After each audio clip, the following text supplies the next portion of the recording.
তোর মা কোথায় হয়েছিল তুই আজকে আসবি? থাকে ও তো টেনশন করছিল আর ভেবেছিলাম যে আমার পরিবার হয়তো কেউ বিপদে পড়েছে অসুস্থ হয়েছে ওকে ও মানে বয় ভাই ও আমার ফ্রেন্ড আমি যে গানা একই লাগে বুঝনা বুঝনা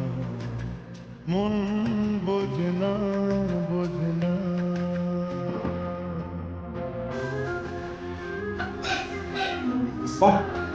দাঁড়িয়ে আছিস কেন তুই থেকে বল মা আমি এখন খাবো না, তুমি খাওয়াতে বেরোনোর পরে খেয়ে নেবে। আর পরে কেন তুমি আমাকে কি করো উঠতে কেন এটা তো আমার বাসা, আমি যখন ইচ্ছে খেতে পারবো।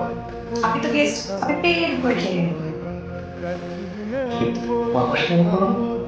আমার অনুষ্ঠান যেমন রাগ মা খাওয়া উপায়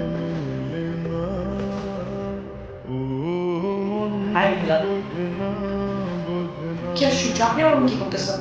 না আসলে আমি চার্জার নিতে আসছিলাম আমি এটা ভুলে আমার চার্জারটা রেখে এসেছি আর মানুষ বললো যে তোমার ফোন আর আমার ফোন নাকি একটাই আসলাম তো ভাইরা আসলে পারতো, আপনার এরকম পাঠালো আননোন একজন পারসন। ভাই আননোন বলতে গেল আমি আর তোমার ভাই একই সাথে থাকি একই রুম শেয়ার করি আর তুমি চাইলে আমাকে তোমার ফ্যামিলি মেম্বার হিসেবে ভাবতে পারো মানে তোমার ভাইকে আমার ব্যাপারে তো কিছু বলে নেই তুমি ভালো একটা ছেলে এইসব কিছু বলে না আজকে ডিনার এনগেজমেন্ট মন পক্ষ দেখতে আসবে আর সেটা নিয়ে কিন্তু জরুরি কিছু পাবে আমার কাছে ভালো হ্যাঁ এরকম নাম্বার মা তো মা আমি কেন না তুমি কলের পাড়ে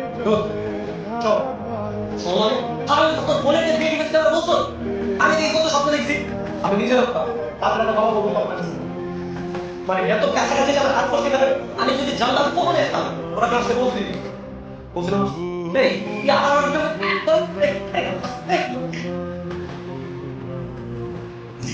মানে সারাক্ষণ লড়াই করছেন। আরে না আমার মা বাড়ি করতে যাবে কোনো তো বন্ধু এটা আমাদের ভালো থাকে বস উই আর ফ্রেন্ড আচ্ছা ভালো আছে, দেখো এই চলন বাইরে যাচ্ছে, আমি চল। কোথায় যাবে তুমি আর মা তো যেতে পারবে না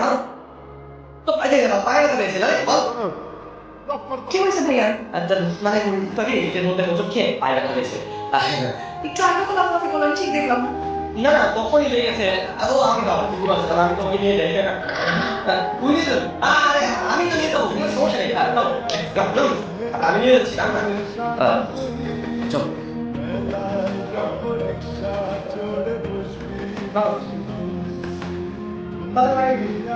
হাজারা স্বপ্ন সে মনে